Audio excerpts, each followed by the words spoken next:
Om Sahana Bhavatu Sahano Bhunattu Sahaviryam Karavavahai Tejasvinavadhitamastu ma Vidvivishavahai. Om Shanti Shanti Shanti.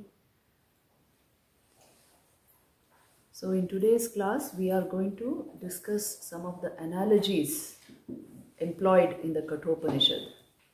They are very interesting. So in trying to help us understand self-knowledge, they are using these things. See this first one, it's so beautiful. Go to, here it's page 163 for those of you who have 8 Upanishads. Yeah, the mantra is Atmanam Rathinam Vidhi. Number 3. Here it's number 3, part 1, canto 3 and third mantra. This first one is canto. Atmanam Rathinam Vidhi Shariram Rathamevati. 67th page. So I will just recite it and you search for it. Atmanam Rathinam Vidhi Shariram Rathamevatu Buddhim tu Sarathim Vidhi Mana Pragrahamevacha Indriyani Hayarnahur Vishayansteshu Gocharan Atmendriya Mano Yuktam Bhokte Tyahur Manishinaha. See, Atmanam Rathinam Vidhi. They are giving us this beautiful analogy of a chariot and a chariot ride. You might have heard of this. So life is, like a road, and you are riding a chariot. The chariot is the body, and the master of the chariot, the one who is riding the chariot, is the soul, the Atman. And then they say that, see, Atmanam Rathinam Vidhi, the one who is riding the chariot. Shariram Rathamevatu, the body is the chariot. Buddhim tu Sarathim Vidhi, your intelligence is the Sarathi, the charioteer. And Mana Pragrahamevacha, the mind are the reins.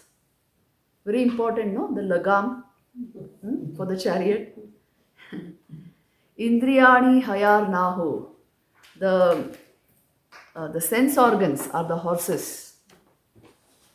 See, constantly trying to forage here and there. So unless they have blinkers, they take you anywhere. Vishyan steshu gocharan, that's the meaning. Atmendriya manoyuktam bhokte tyahur manishinaha. So I'll read the word meaning, please see. Know the individual self as the master of the chariot and the body as the chariot. Know the intellect as the charioteer and the mind as verily the bridle. They call the organs the horses, the organs having been imagined as horses. Know the objects as the roads. The discriminating people call that self the enjoyer when it is associated with body, organs and mind.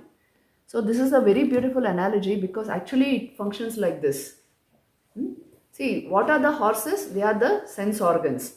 Now our sense organs are so active all the time and so restless. They are constantly moving towards sense objects, and accordingly your chariot moves. So unless you hold the reins tight, and who holds the reins? The intellect. Yes, the charioteer, Buddhim tu Sarathim Vidhi. And what are the reins? The mind. The reins of the mind, if they are held tight by the buddhi, by the intellect, then the horses of the senses will not move towards sense objects. See, I always told you, the starting point of mind management is sense organ control.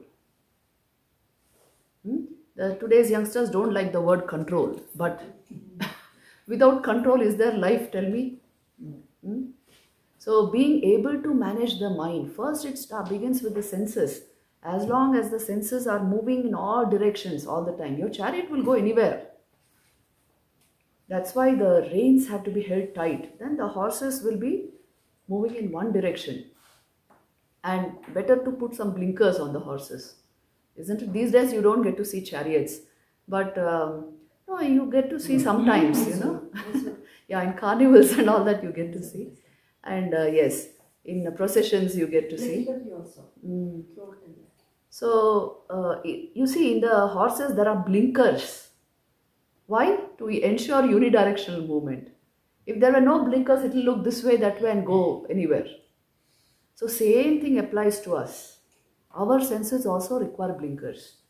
See, that's why I said expose yourself to the right things in life, isn't it? Because ahara shuddho sattva shuddhi. This is so important, and we are doing nothing about this today. See how smart we are. The most essential aspects of life. But the more cultured and civilized the human populations become, the more they will understand this. The content of my mind is decided to a great extent by the senses, the food which the senses receive. So I must make sure that they receive the right kind of food. That's why control of senses will automatically lead to control of mind. And so then your chariot will stay on the road and move towards its destination. What is the destination? Self-knowledge. Isn't it? The destination of human life, human endeavor is the knowledge of Brahman. So, but remember, the one who is riding the chariot also is the same Brahman. So you must make sure the chariot moves in the right direction. The reins are held tight. The charioteer is awake and alert, not dozed off and not stupid. So if all these things are taken care of, you will have a smooth ride. Otherwise, you will have a very bumpy ride through life. So this is what is being described in this analogy. See the next mantra, fifth one. Yastu avijnanavan bhavati ayuktena manasa sada tasyendriyanya vashyani dushtasva iva sarathehe. But the organs of that intellect which, being ever associated with an uncontrolled mind, become devoid of discrimination, are unruly, like the vicious horses of the charioteer. See, if they are lacking in discrimination, then what will happen? The intellect itself is unsteady and an uncontrolled mind. So then the horses will become unruly. They will take you anywhere they like. So this is the common example of, you can say, a totally untrained, undisciplined life. Nothing is steady. Neither the intelligence. Check out and see in our own lives, in your own families. The intellect is unsteady, hence the mind is unsteady, hence the sense organs are unsteady. And also vice versa, also the other way around. The senses are so unsteady, so the mind is totally unruly and the intellect is just as if it's not there. So then your chariot obviously is going to go anywhere. It's not going to go towards the destination of life. So you see the next mantra tells us, Yastu vijnanavan bhavati yuktena manasa sada tasyendriyanya vashyani sadashva iva sarathehe. But of that intellect which, being ever associated with a restrained mind, is endowed with discrimination, the organs are controllable like the good horses of the charioteer. So these go together. The controlled senses, horses, the trained mind, which is held tight, and an alert charioteer, the buddhi. The intellect is alert. So this is the result that is being foretold for the rider who has a discriminating intellect. But one who is really undiscriminating, again you see the next mantra will try to convey what happens. But yastu avijnanavan bhavati amanaska sada ashuchihi nasa tatpadamapnoti samsaram chadhi gacchati. But he, that master of the chariot does not attain the goal through the intellect, who being ever associated with a non-discriminating intellect and an uncontrolled mind is impure, and he attains the worldly existence. See, it's all to do with how much of discipline, training and purity has come into the system. Intellect is the right word for buddhi? Yes, buddhi is the higher intellect, you can say. So, on similar lines is the 8th mantra. Please see what happens to the really pure intellect. Yastu vijnanavan bhavati sa manaska sa sada shuchihi sa tu tatpadamapnoti yasmad bhuyo na jayate. But that master of the chariot, however, who is associated with a discriminating intellect and being endowed with a controlled mind, is ever pure. He attains the goal from which he is not born again. See, this particular analogy is very important for today's young minds, because nobody tells them this. We are all the time giving them all kinds of values, secular values, but what do values stand upon? Tell me. Why at all should I have values? Because there is a higher aspect to life. There's a higher dimension to life. So if they can be made sensitive to this higher dimension, it's about your own true nature, it's about self-realization, and that is why the equipment has to be maintained in a particular way. You see, that will open the real heart of values to them.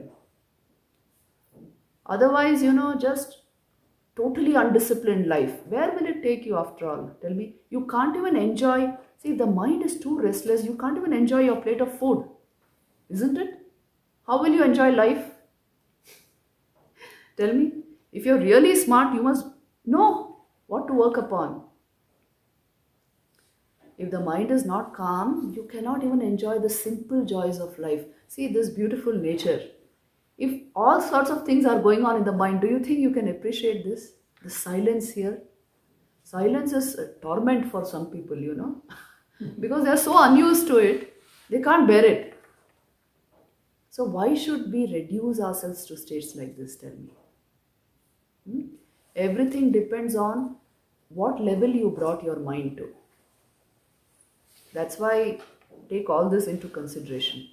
And in our own homes, see, the only way to educate the younger generation is by example. By example. In your own homes, bring about a consecrated atmosphere. They will feel the vibration and they will get used to it. They will get accustomed to it. But if you don't create the atmosphere or just telling them, you should be doing this, you should be doing that, why will they listen? So atmospheres matter a lot, please understand. Vedanta is very real in Pangot. Once you go back to Delhi. So make it a point to generate a consecrated atmosphere, and then you will feel this all the time. Then you see the next mantra tells us what is that goal. Vijnana sarathiryastu mana pragrahavan naraha sodhvana paramapnoti tad vishno paramam padam. The man, however, who has as his charioteer a discriminating intellect and who has under control the reins of his mind attains the end of the road, and that is the highest place of Vishnu. So the prerequisites are given to us. And they are also telling us that, you see, what you are calling Brahman, Brahman is derived from which root? Yes. Brihat. Brihat. Brihatvad Brahma. The vast, the infinite. So that is only possible if your own awareness expands. Isn't it? Because it is the nature of the self. So as long as I am limited, my poor intellect is struggling only with identification with body and mind. When I am a small person, how will I get this sense of expansion within myself? That's why, one of the best ways to move forward towards this knowledge is Karma Yoga. People don't understand this, but it is an automatic way of expanding your entire system. Automatic way of expanding your consciousness. When you serve somebody as you would serve yourself, your consciousness has expanded to that person. Karma Yoga is the best form of purification, automatic purification. So you will see that people who have done a lot of service, very high degree of spirituality spontaneously will be there. You can't separate these two. And in the name of spirituality, we can become very small also.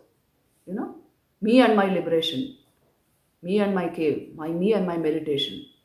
Then in that cave, you will be worrying about 100 things. So take care of all these things. Wherever we are placed, take it as God wants me to be there. Otherwise, why He will place you there? It is required for your evolution. It is required for you, for the experiences. You require those experiences in your life. So you have been placed there. So make peace with your surroundings, your circumstances, your family. Make all this first. This is not a psychological way of, keeping you at peace with everyone, everything around. It is actually, it's a cosmic law. Only that comes into your life which you deserve and which is required for your evolution. Isn't it? So take it like that. And wherever we are, that is why importance of creating the right space, the right vibrations. And naturally, you don't have to worry about anything after that. The mind will remain sober, good.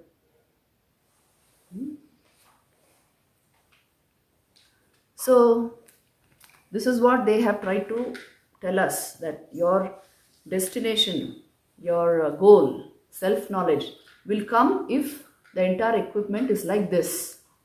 And then they also give us some very important facts. You see, the 10th mantra, the Indriyebhya parahyartha arthebhyascha param manaha manasastu para buddhe buddher atma mahan paraha. Then go to the 11th one also, see mahata param avyaktam avyaktat purusha paraha purushanna param kinchit sa kashtha sa paragatihi.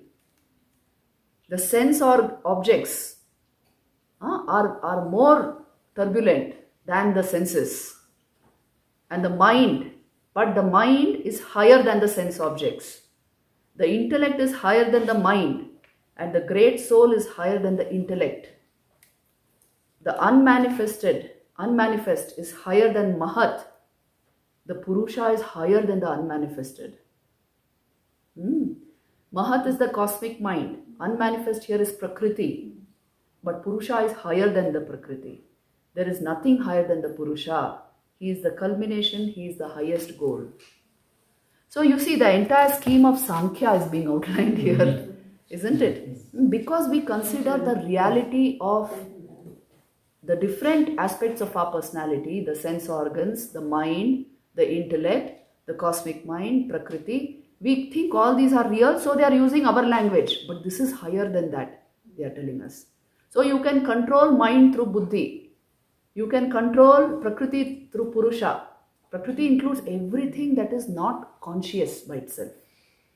Everything is included under Prakriti. See, understand that term Prakriti. Sankhya is a very, very logical philosophy. All that exists in this universe is what is conscious by itself and what is not conscious, they are telling you. The not conscious falls under Prakriti. The conscious principle is Purusha. At present, in your awareness, both are real. Only when we have the Vedantic experience, or we sort of are able to intuit Vedant, then you will understand only Purusha is real. Prakriti leans on Purusha. Anything acquires or assumes consciousness by borrowing it from the source, pure consciousness. But until we realize that, Sankhya is very real to most people. that both Purusha and Prakriti are real. So as long as you think they are real, then you should know this order, that I can control sense objects through senses, mind, senses through the mind, mind through the intellect, intellect through the unmanifest Prakriti, and the Purusha controls everyone. So you see, what we are calling self-control, discipline, is perfectly possible. So all these ideas are very beautifully, see, Katha Upanishad is a big Upanishad, but each mantra is so significant, so much of knowledge packed into it. And then they will tell you, Esha sarveshu bhuteshu gudho atmana prakashate drishyate tvagraya buddhaya sukshmaya sukshmadarshibhi. We went through this. He is hidden in all beings, and hence he does not appear as the self of all, but by the seeds of subtle things he is seen through a pointed and fine intellect. It is possible to get self-knowledge. That is the whole point. To make your intelligence reflect the pure awareness that you are.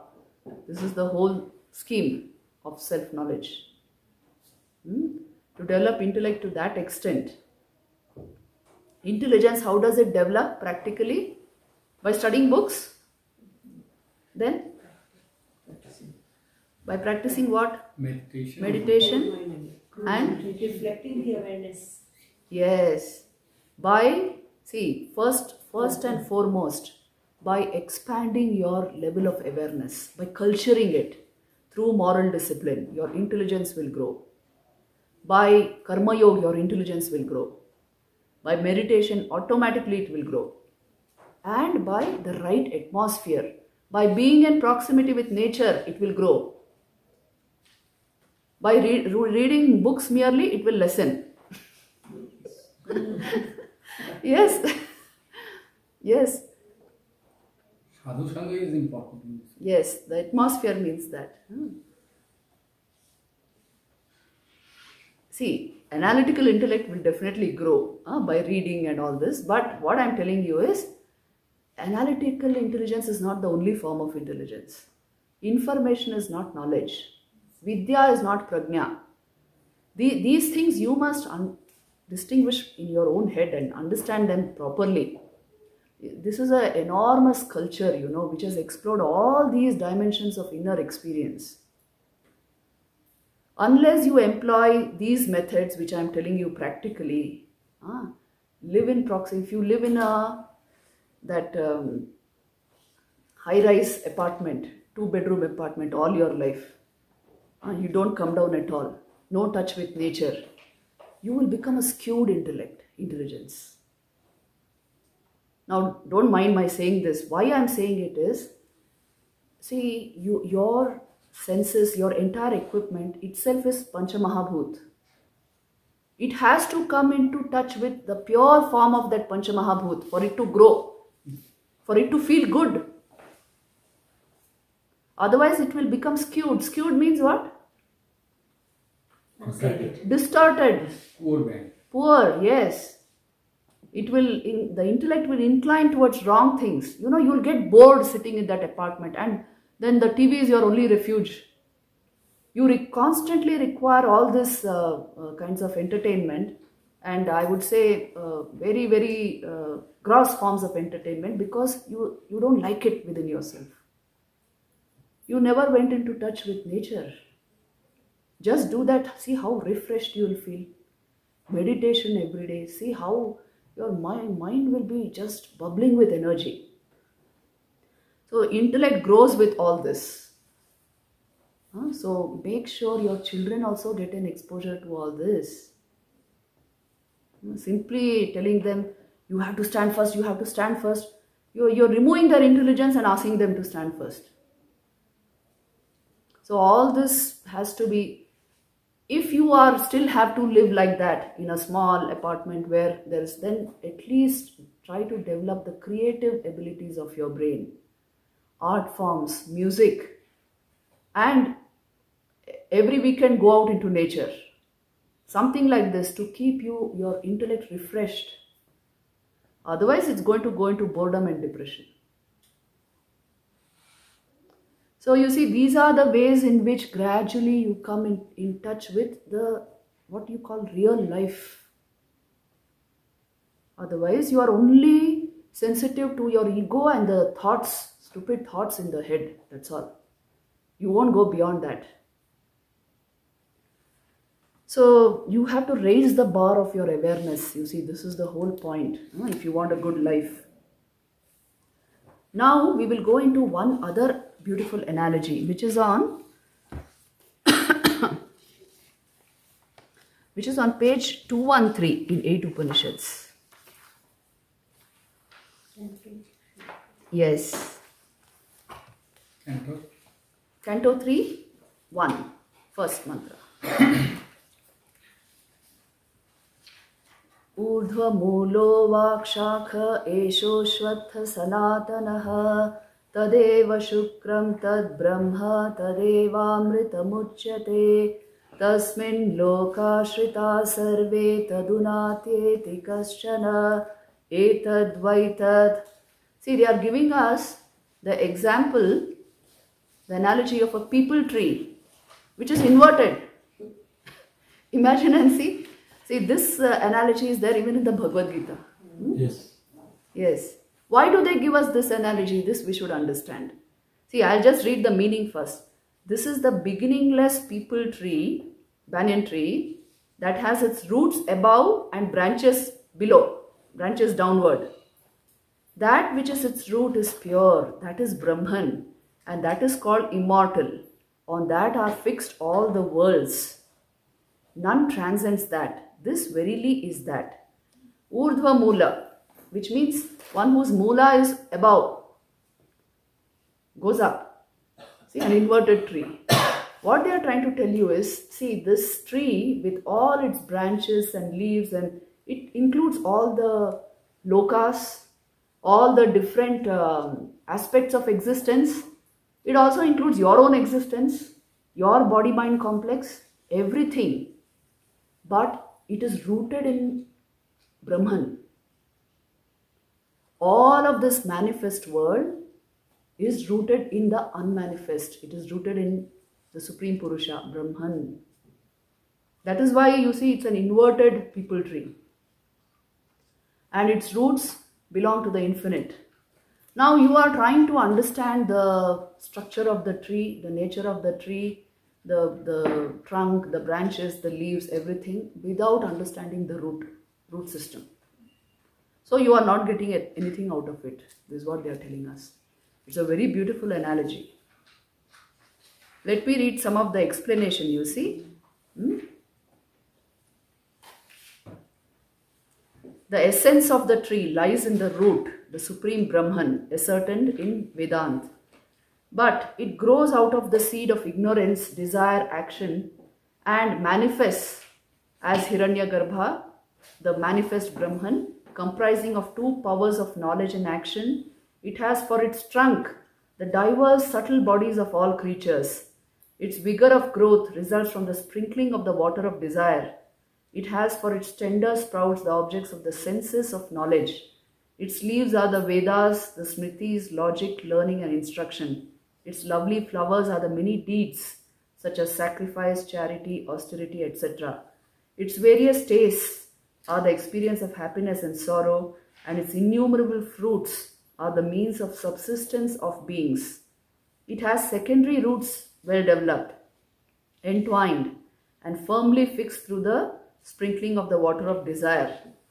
It has for its nests the 7 worlds, beginning from the one called Satya. All these lokas, you see, and all the experiences are all located in this Ashwatha, this peepal tree. And it is Sanatanaha, existing from time immemorial. It has no beginning. And Tadeva Shukram, that the root of that tree, which is Brahman, that is the white, pure, resplendent reality of the self, pure being, which is consciousness. Tad Brahma, that indeed is Brahman. being the greatest of all, and Amritam Uchyate, it is indestructible by nature, it is eternal, and all else is mutating, changing. And Tasmin Loka Shita Sarve, everything takes refuge in that. All the lokas are fixed, as it were, in that. Existence, creation, dissolution, everything happens in that. And in it there is no modification, but the tree itself undergoes enormous modification. It is, you see, our ancients tried to understand this manifest world through analogies like this. Usually you see the banyan tree standing straight, but they are telling you this one is inverted. It has its roots in the heavens. By heavens I mean the Brahman. But it grows downward. And in it is fixed all what you would call Prakriti. So you see, the roots of the manifest are in the unmanifest. The roots of what you are seeing, the source of it, lies in the unseen. Does this make sense to your logic? If you go to the heart of any problem, whether it's physics, chemistry, Vivekananda used to say this, go to the heart of any science, you will find the importance of consciousness there. You will see that it is in consciousness that your even perceptions, meditations, calculations, your science, everything, philosophy, everything is happening in your consciousness.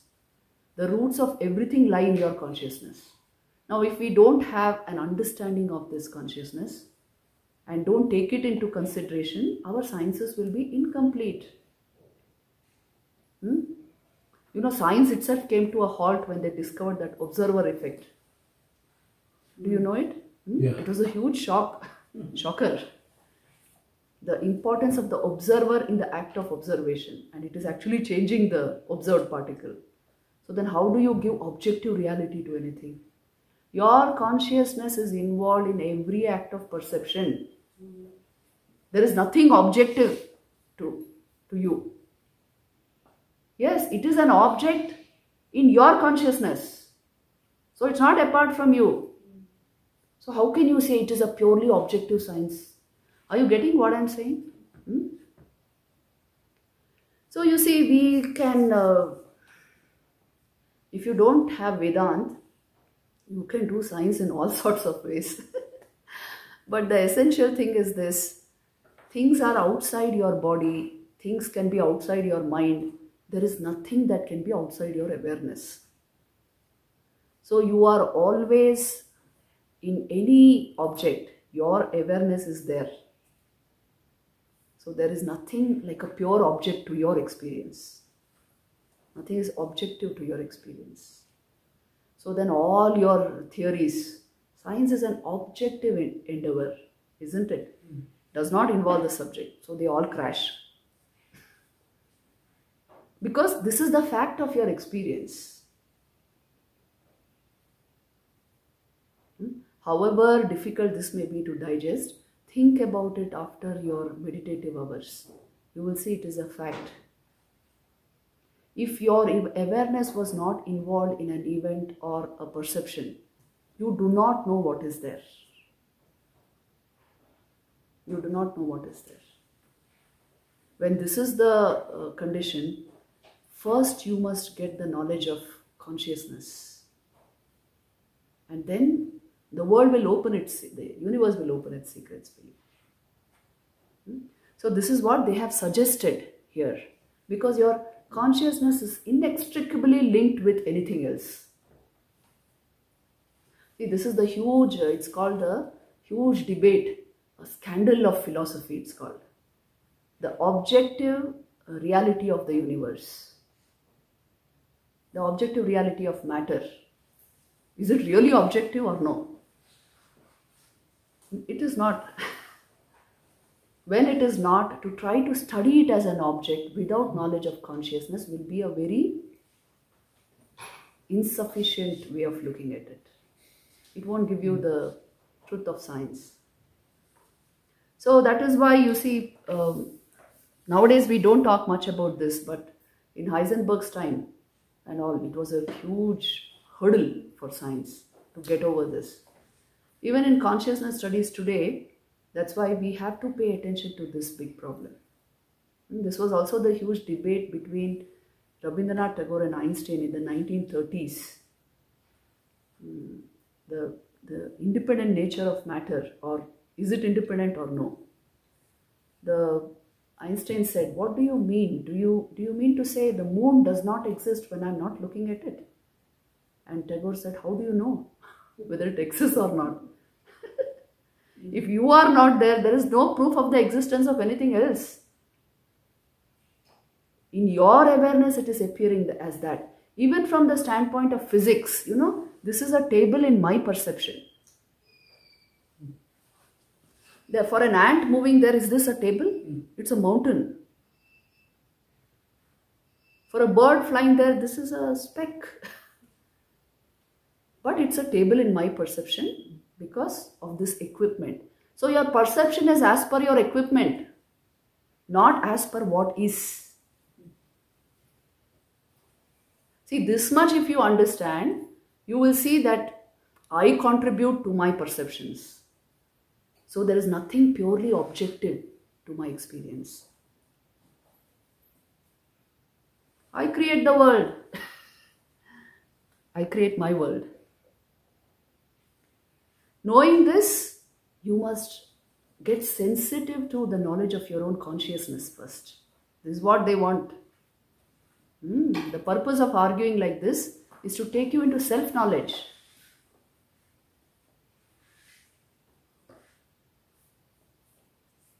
There are many things I can give you about this argument, but I don't want to go into that because then we will float away from the Upanishad. But if you are not convinced of these points, you can take it up in the Q&A in the evening. Any object is that object in your awareness alone. By itself, it is not, it can't be called that object.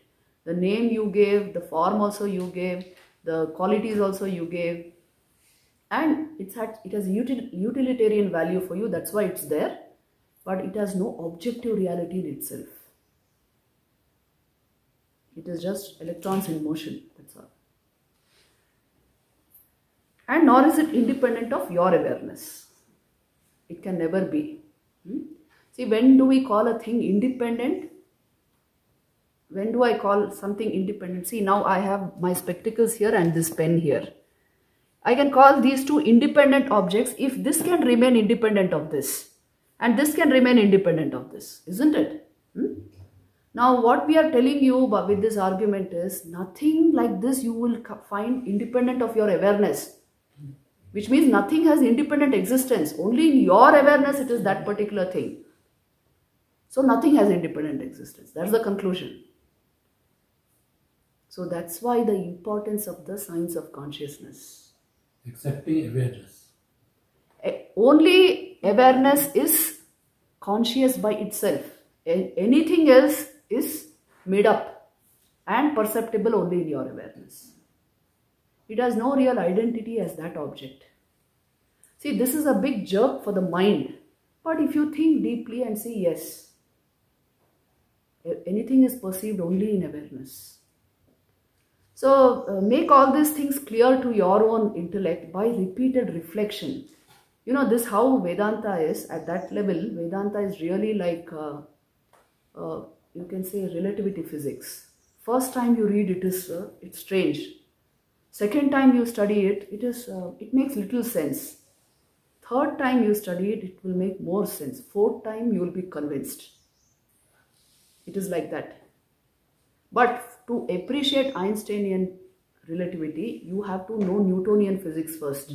So you must know Sankhya, Yoga, all this first to appreciate Vedanta. No, I am telling you frankly. It's a relative analogy almost. It's a relative analogy. And secondly, what is happening is Vedanta is the highest standpoint because it is crossing the barrier of thought. Not the other philosophies are not doing that. Their Prakriti is real, no? So thought is real, mind is real, personality is real. Vedanta alone will overcome that. So understand things rightly. People are confused all this enormously, But Okay. Now we'll proceed with something more. Let's go to page 204. Number. I'll tell you the mantra. Number. Yes, it is mantra number 9 in the second canto. Because it is again giving us fabulous ideas on self-knowledge. So I'm going there.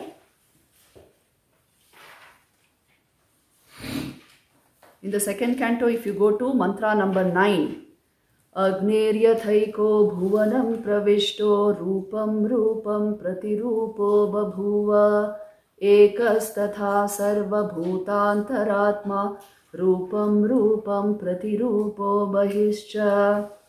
Just as fire, though one, having entered the world, assumes separate forms in respect of different shapes, similarly the self inside all beings, though one, assumes a form in respect of each shape, and yet it is outside. So you see the example of fire is given. Agniryathaiko bhuvanam pravishto. As Agni, have you watched fire closely? Huh? Most people have only watched that fire, you know. Bonfire.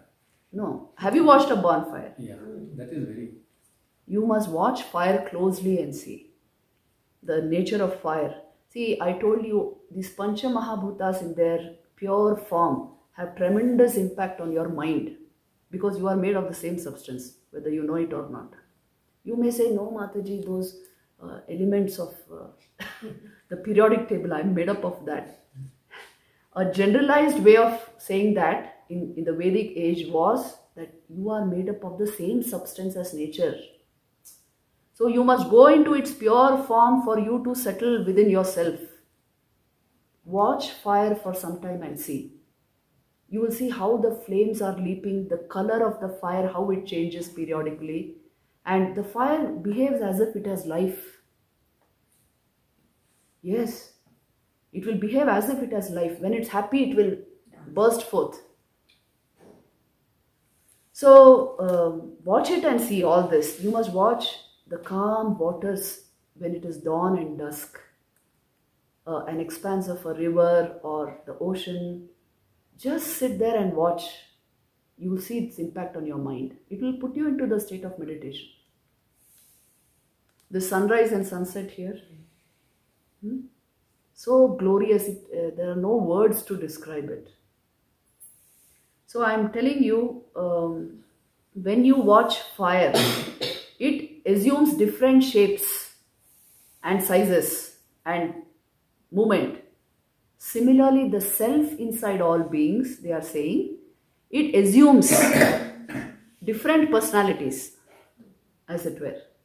It shows different forms, different shapes, but it is only one thing, they are telling us. Only one thing. Do we have different consciousnesses? No. No? Why? Why? We could have had, no? Because we are always talking of consciousness in objective terms, which is itself a huge fallacy. That's why, word and thought are not the means to self-knowledge. They are aids to remove the obstacles to self-knowledge, but they are not the means to self-knowledge. Are you getting this? Why? Because of this, consciousness cannot be brought into thought. Thoughts happen in consciousness. You cannot bring the cause into the effect. The effect is produced by the cause. Am I making sense? So here he is giving an example. The self appears to have become so many. See, you cannot have so many consciousnesses because consciousness is never ever experienced in the plural. Only singular. That also unobjective experience it is. So there cannot be many consciousnesses. So only one consciousness reflects in so many minds, takes so many different shapes and appears to be so many different beings. At the heart of it all, we are the same stuff. Same thing. We are appearing so different. See, this is the only unitary philosophy, you know. At the heart of things, it's only one. It appears as so many things. And we are very happy about the appearance. This is the problem. It's only one thing reflecting in so many minds. This is the whole idea. So then, you know actually who you are me in another form. That's the exact truth. Yes, this is the highest perception. I am you in another form. So you see, once we even intellectually grasp this or able to make a dharana of this, dharana means continuous thought current, you will experience Vedanta. Just try to think, the I am in each one of us is the same. Our names are different, forms are different, personalities are different, but the I am sense is the same in all of us. See, now 7 billion people on the planet say I am. Before they say I am John or I am Joe or whatever, they say I am. They are referring to the same thing when they say I am. How interesting, no? The deeper you go, the more unitary consciousness will be there. The outward you go, the more multiplicity will be there. You can have multiplicity and diversity, but it should be rooted in unity. Otherwise, we'll only keep fighting over everything. So all this, you see, the taints of the human mind, fear, jealousies, competition, all sorts of negativities, envy and anger, passion, all of these are due to the perception of only diversity and no unity. Because I don't see myself in you, I judge you. This is a crime. It's a crime against yourself, first of all, because you only are there also. So this mindset must be developed. This is called real intelligence and growth.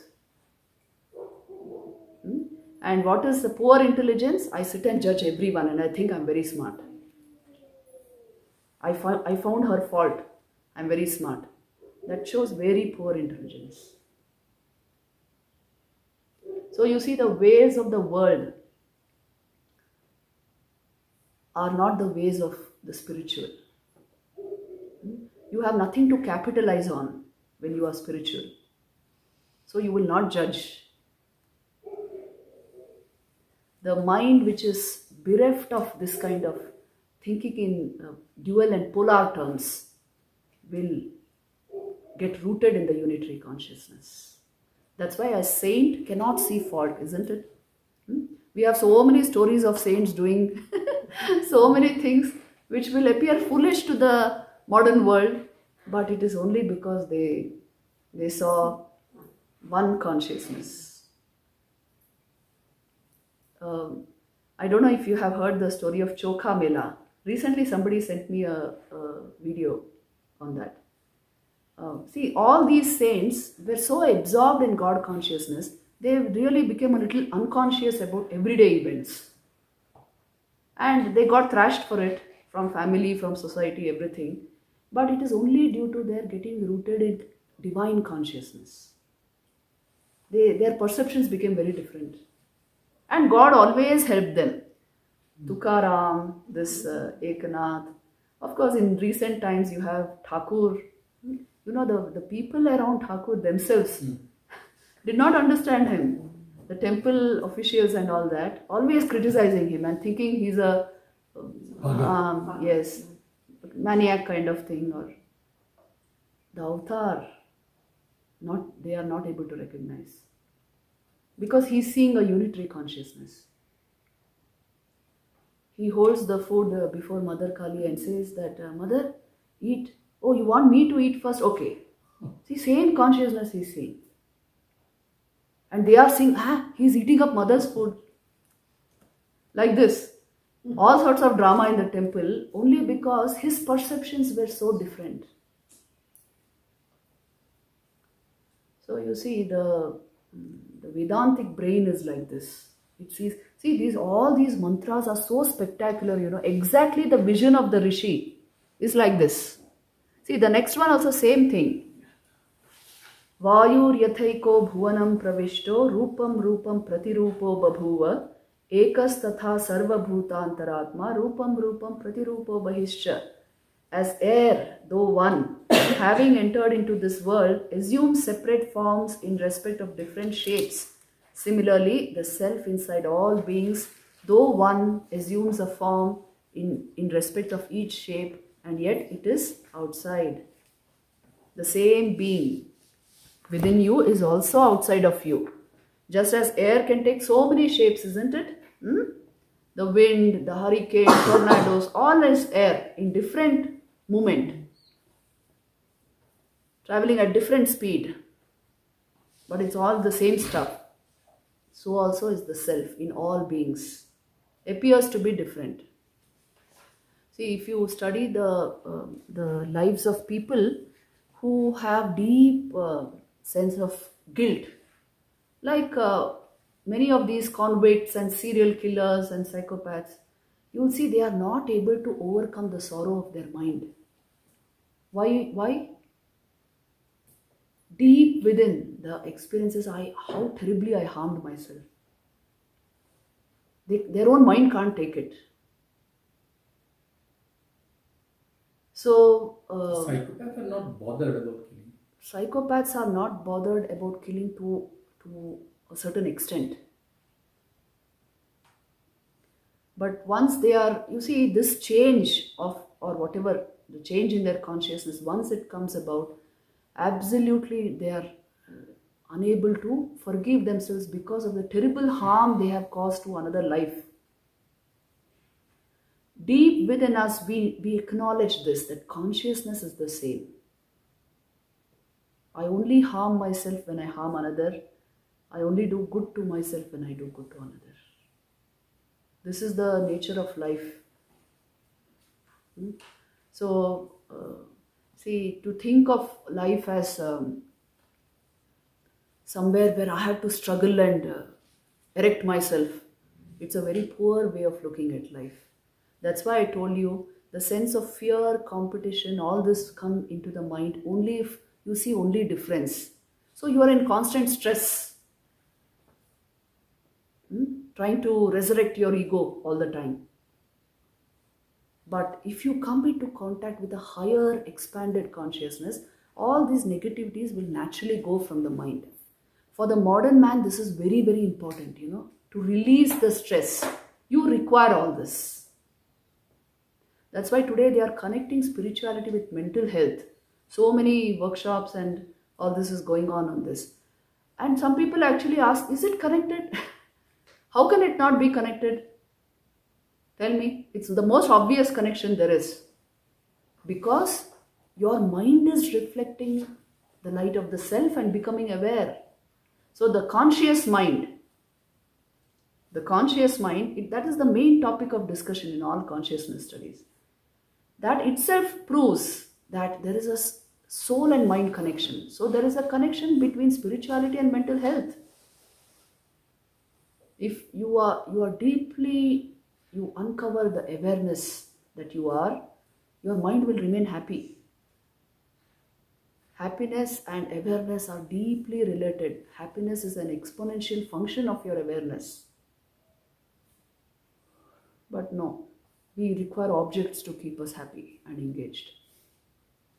That's a very, very poor way of living, please understand. If you can't remain happy by yourself, how do you think another will make you happy? What's the guarantee? Or another object will make you happy? So take care of these things. The mind is such, if you keep it happy, it will radiate that happiness to others. You are balanced within yourself and you bring balance into your surroundings. If you yourself are not happy, where can you contribute? If you do not culture your awareness, how can you be happy?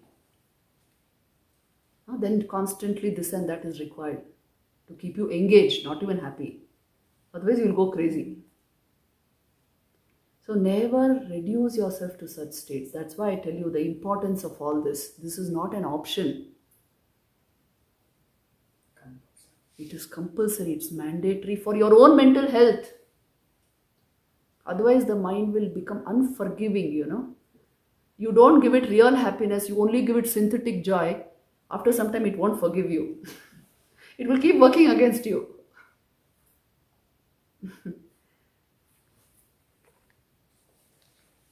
We can do just one mantra.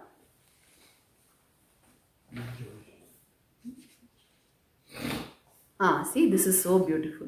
Suryo yatha sarvalokasya chakshu na lipyate chakshushair bahya doshai ekas tatha sarvabhutantaratma na lipyate loka dukkhena bahyaha. Just as the sun, which is the eye of the whole world, is not tainted by the ocular and external defects, similarly the self that is but one in all beings is not tainted by the sorrows of the world, it being transcendental. So the sun is always the same, untouched by the happenings in the sky. Clouds come, clouds go, rain comes, rain goes. But it doesn't affect the sun, isn't it? So also your self is not affected by the doings of your mind. See, this itself is a big psychological consolation, It is not affected by the happenings in your mind. So the whole training is for the mind and not the self. You are always the self. You are always divinity incarnate.